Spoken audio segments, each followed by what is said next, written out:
Imagine your brain as a grand concert hall filled with the sounds of life. Every moment, new instruments join in. Voices, music, footsteps, laughter.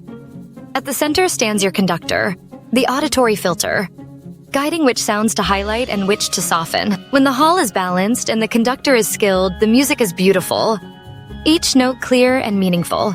But if the hall becomes overcrowded and every instrument plays at full volume, the conductor struggles.